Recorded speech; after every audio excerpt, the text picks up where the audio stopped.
11월 27일 월요일 이 시간 하나님께서 주시는 말씀은 스바냐 1장 14절부터 2장 3절까지의 말씀입니다.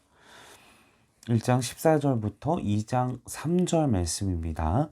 여호와의 큰 날이 가깝도다. 가깝고도 빠르도다. 여호와의 날의 소리로다. 용사가 거기서 심히 슬피 우는도다.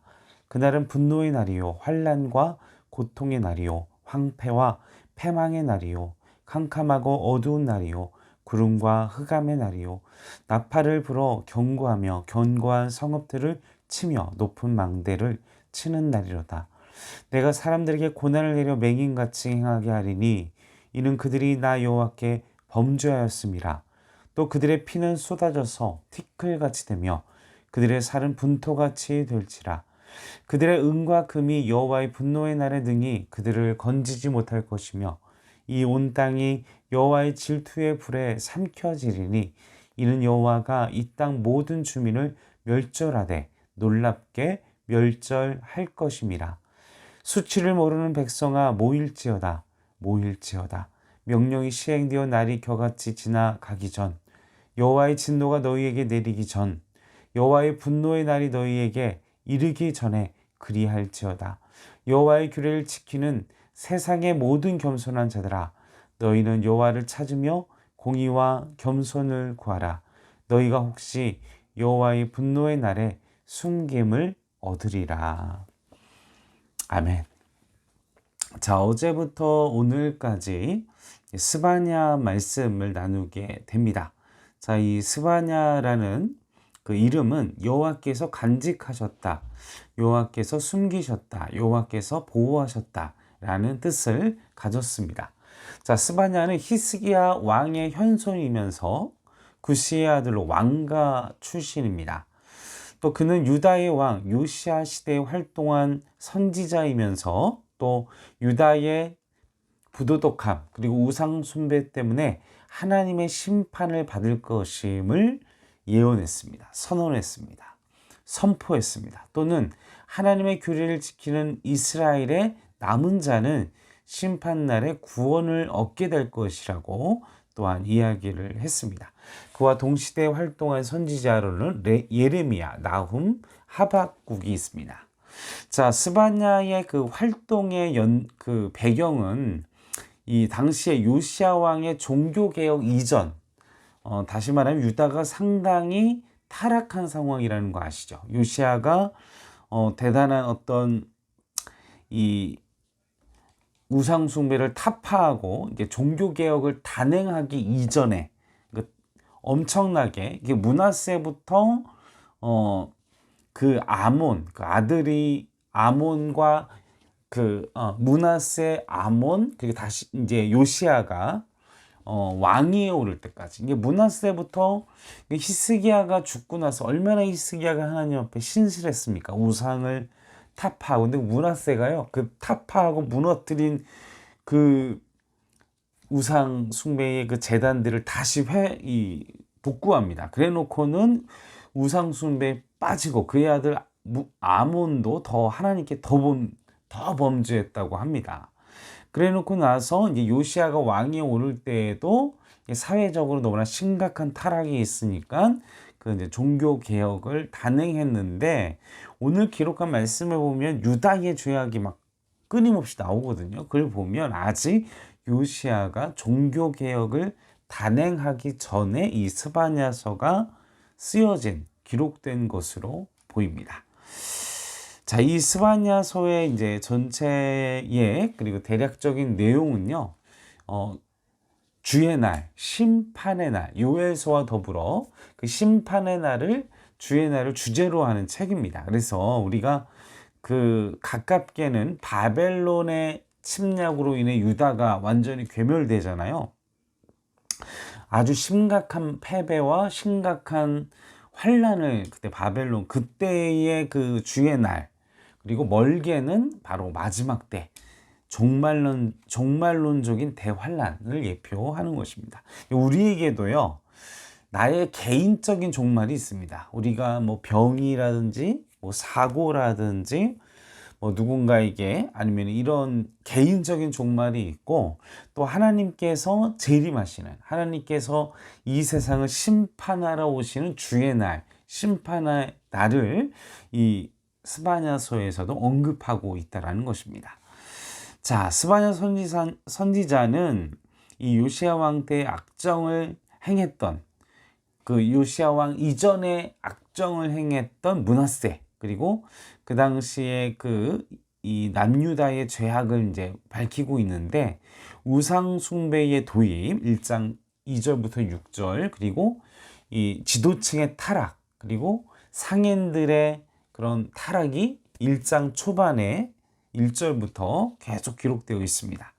자, 그래서 전반부에는 여호와의 날에 임할 악인에 대한 심판을 선언하고 있습니다. 그래서 오늘 말씀에서는 그 심판에 대한 내용들이 계속되고 있죠. 그리고 후반부에는 하나님의 선택 그리고 남은 자 그들에 대한 구원 그리고 메시아 왕국의 영광스러움을 기록하고 있습니다. 그래서 이 스바냐의 초반부는 유다에 대한 심판 그리고 그 이후에는 이방인에 대한 심판 그리고 예루살렘에 대한 심판이 2장 3장의 후반절에 남은 자에 대한 구원이 3장에 기록되는 것을 앞으로 그 말씀들을 나누게 될 것입니다. 자, 오늘 본문 말씀을 보겠습니다. 스바냐는 심판의 날 1장 14절부터 16절까지 그 마지막 날 주의 날, 그 심판의 날을 그 남유다를 향해서 유다를 향해서 선포를 합니다. 그 심판의 이유는 6절 말씀을 그 앞서서 1장 6절 말씀에 보시면 여호와를 배반하고 따르지 아니한 자들, 그리고 여호와를 찾지도 아니하고 구하지도 아니한 자들의 그 심판이 이 14절 그 주의 날 심판의 날을 그리고 그들이 심판당하는 이유가 6절에 기록되어 있습니다. 자, 배반이라는 것은 한결같은 우리에게 요구하시는 마음을 우리가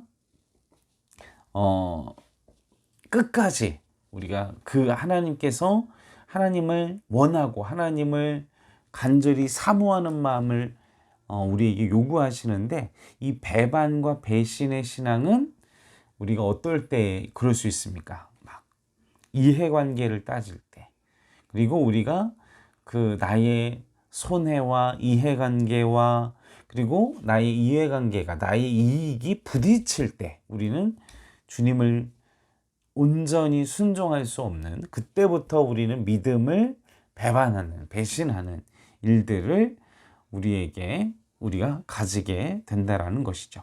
그러나 나의 이해관계, 나의 이익을 포기하면서까지 그리고 내가 세상을 살아가면서 나의 모든 나에게 유익이 되는 것들과 상충될지라도 내가 하나님을 위해서 손해보는 내가 하나님을 위해서 희생하는 내가 하나님을 위해서 내 모든 것을 내려놓는 주님을 따라가는 은혜가 우리에게 있기를 간절히 소원합니다. 그것이 우리가 심판의 날, 주의 날에 우리가 담대할 수 있다는 것이죠.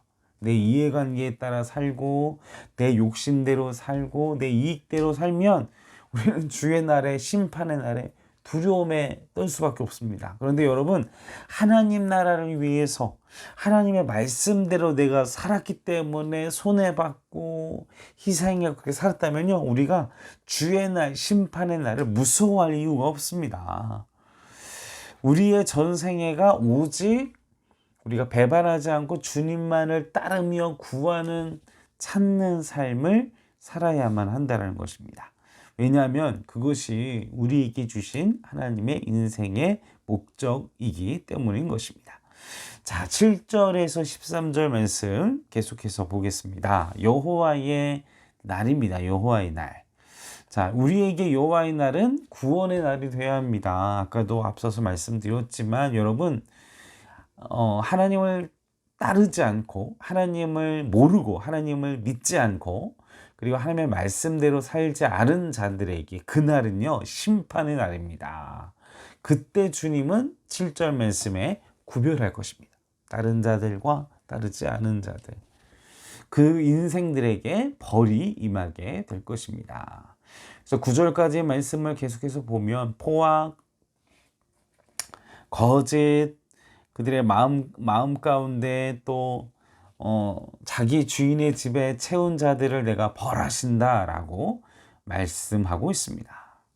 자, 주인의 집에 채운 자들, 그리고 주님의 몸된 교회를 더럽힌 자들, 교회 안에 거짓을 일삼은 자들에 대한 심판을 얘기하시는 것이죠. 계속해서 11절 말씀을 보십시오. 11절 말씀, 은을 거래하는 자, 벌이 임할 것이고, 이게 무엇입니까? 먹고 사는 데에만 집중하는 사람들, 그리고 그 먹고 살기 위해서 자신의 영혼까지 팔아버린 사람들에게 심판의 날이 임하게 될 것입니다. 여러분 뜨끔하십니까? 그 뜨끔이 여러분들에게 구원이고 은혜입니다. 돌이키십시오. 12절 말씀을 계속해서 보십시오. 12절 말씀에 여호와께서 복도 내리시지 아니하시고 화도 내리시지 아니하시리라. 자, 하나님께서 이러한 그리고 그러한 말을 한 자들에게 벌이 임하고, 이렇게 하나님 말씀대로 살아가지 않은 이들에게 하나님께서는 심판으로 역사하실 것입니다. 그들은 자신을 위해서 살아갔지만 그들의 그 은과 금과 그리고 자신의 모든 소유로 그 마지막 때를 우리가 대비하기 위해서 마켓 모으잖아요. 그게 마지막 때를 준비하는 거, 마지막 때는 아무 필요가, 아무 의미가 없다라는 것입니다. 그것이 아무런 예비하는 것 같았지만, 준비하는 것, 내 미래를 준비하는 것 같았지만 준비하지 못한 게 됐다라는 것이죠.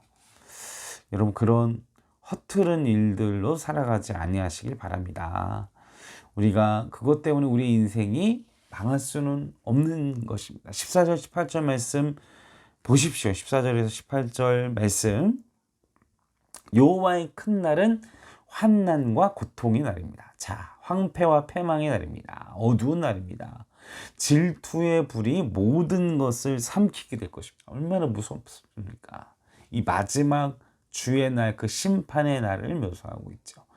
자, 2장 1절 3절, 이와 같은 하나님의 선포, 그리고 이 마지막 날의 처참한 상황들을 우리가 앞서서 계속해서 말씀을 나누고 있습니다. 그때 우리가 주님의 날에 가져야 할, 주님의 날에 가져야 할 우리의 마음의 자세는 무엇입니까? 2장 1절 3절 말씀을 보십시오. 우리가 어떤 마음을 가져야 합니까? 주님 앞에, 주님의 전에 우리가 모여야 합니다. 우리가 그 주님의 날이 임하기 전에, 마지막 때가 임하기 전에 주의 전으로 주님 앞에 모여야 합니다. 그리고 우리의 마음을 가다듬고 우리 육체를 정결하게, 우리 마음을 가다듬고 행함으로 우리의 삶 자체를, 우리의 육체를 정결하게 할 것을 도전하고 있습니다. 그것이, 그러면서 우리가 회개할 때, 돌이킬 때, 바로 설 때 우리는 구원의 날, 회복의 날, 영광의 날이 될 수 있다라는 것입니다. 3절 같이 읽어보겠습니다. 여호와의 규례를 지키는 세상의 모든 겸손한 자들아, 너희는 여호와를 찾으며 공의와 겸손을 구하라. 너희가 혹시 여호와의 분노의 날에 숨김을 얻으리라. 구원을 얻을 수 있는 방법에 대해서 이야기를 하죠. 어떤 하나님의 말씀을 지키려고 몸부림치고, 그 말씀을 지키기 위해서 내 마음이 어떠해야 돼? 겸손해야 됩니다. 겸손해야 가능한 거. 하나님의 말씀이 우선이 되고 모든 선택의 기준이 되고, 그리고 어떻게 해야 합니까? 공의와 겸손. 여기서 하나님을 찾는 것이 제일 키포인트고요. 그리고 하나님 안에서의 공의입니다. 내로남불, 나의 기준이 아니에요. 그리고 그 앞에서 겸손을 구하는 것. 사랑하는 성도 여러분, 하나님만 구하시고 또 하나님의 말씀대로 살고, 그리고 하나님을 찾고, 그리고 공의와 겸손을 구하는, 그래서 구원의 날, 그 주님의 날에 구원을 얻는, 축복을 얻는 우리 행정교회 그리고 온 성도가 되기를 주님의 이름을 간절히 소원합니다. 기도하시겠습니다. 아버지, 우리가 주의 날에 그날이 우리의 구원의 날이 되게 하여 주시옵소서. 하나님의 말씀대로 살도록 우리가 쓰러지고 다시 일어나서 말씀대로 살려 하고, 다시 쓰러지고 다시 말씀대로 살려 하고, 끊임없이 몸부림, 하나님을 찾는 것을 멈추지 않고 하나님을 끊임없이 찾으며, 그리고 하나님의 공의와 또 하나님 앞에 겸손한 삶을 한 주간 살아서 우리가 주님 앞에 서는 마지막 날까지 승리하는 내가, 그리고 우리가 될 수 있도록 주여 도와주시옵소서. 감사와 찬송과 영광 올려드리오며 우리를 구원하신 예수님의 이름으로 기도하옵나이다. 아멘.